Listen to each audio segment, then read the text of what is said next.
Welcome to the studio, Well, Rob thank Reiner. you for having me. Yay, I got an applause early in the morning. That's got to be a nice thing to wake up to. I feel good about that, yes.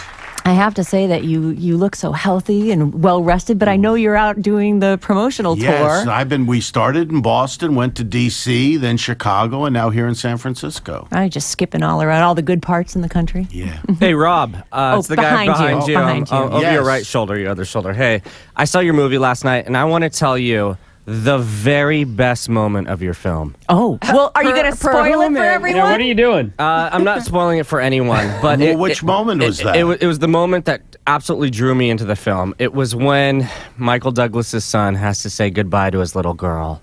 Yeah. And that you captured something so magical. It was that moment is movie magic. Well, thank you. I mean, the two great actors there. This little girl, Sterling Jennings, who did this part, was amazing. She was 9 years old and just incredible, absolutely incredible. I thought you were going to say that your favorite moment was when you saw me wearing that completely undetectable hairpiece. Yeah, your toupee was so bad. I couldn't get over how bad it was. Yeah, it was.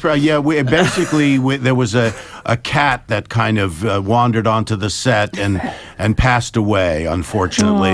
And then we put that cat on my head.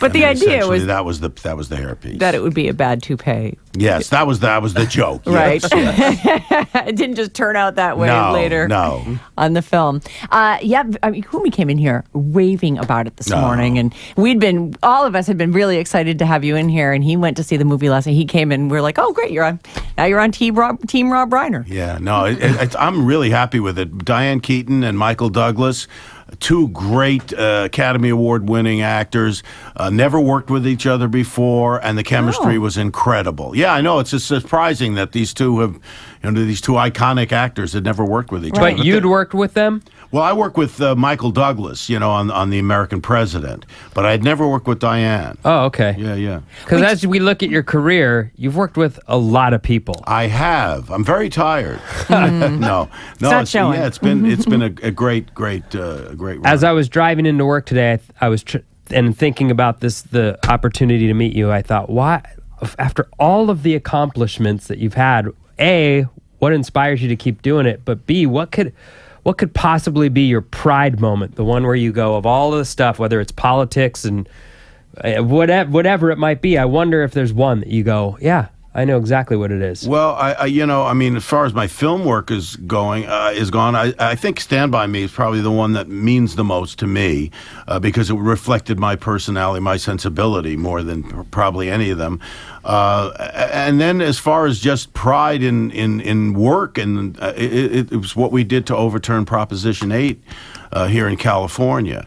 That was, it's affected millions and millions of people, and there's a tremendous movement, to have marriage equality throughout the country now. Yep. And that gives me a tremendous source of pride.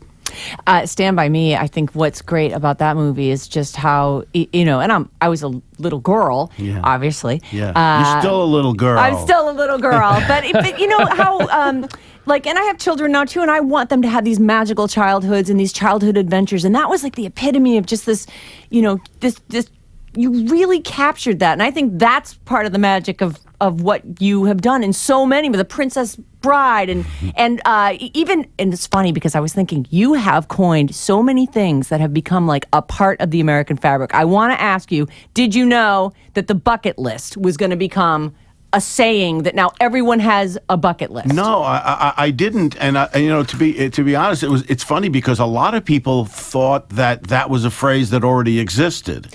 And they thought, well, we just used that phrase and made a title out of a movie. But no, it was created for the movie, and now it's become this phrase that everybody has a bucket list. Everybody has a bucket list. That's true. Kick the bucket list. Before I kick the bucket. Exactly. And as a matter of fact, And So It Goes was an extension of when we did the bucket list, because when we did the press junket for Bucket List, everybody asked us what's on our bucket list. And whenever they asked Jack Nicholson, he would say one more great romance.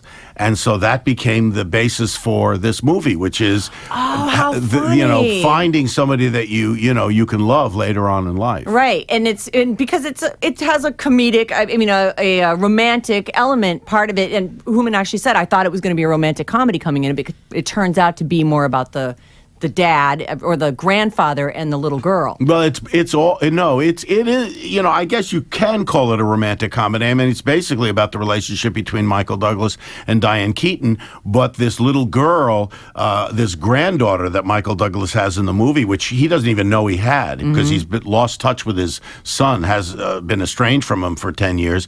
She gets dropped on his doorstep, and it's through his relationship with the granddaughter and this woman next door in this fourplex, played by Diane Keaton, that basically brings him back into life and shows him what's really important in life. One more great relationship. One more great romance. And this movie is going to be released on July 18th, is that right? July 18th, yes. Okay, so that's not in theaters yet. As we talk about it, I'm sure people are like, oh, I'll go see that. Yes. Yeah. Well, but you know, what we discovered with, and I make this joke all the time, but what we discovered with Bucket List is that amongst our core audience, we had 100% desire to see with a 40% ability to get to the theater.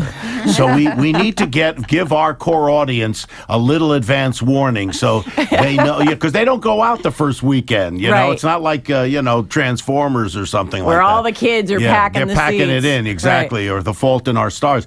They're going to come as they hear about it. And they'll come that Wednesday. Yes. Yes. I think all industry, but certainly the movie industry, in radio, we've dealt with it. There's so many options now, and certainly Yes. people can stay home. Yes, I mean, So you know, compete you've got, with that. You have hundreds and hundreds of TV channels. You have, you know, video on demand. You know, Netflix and all that. And yes, it's you know, it's very easy to.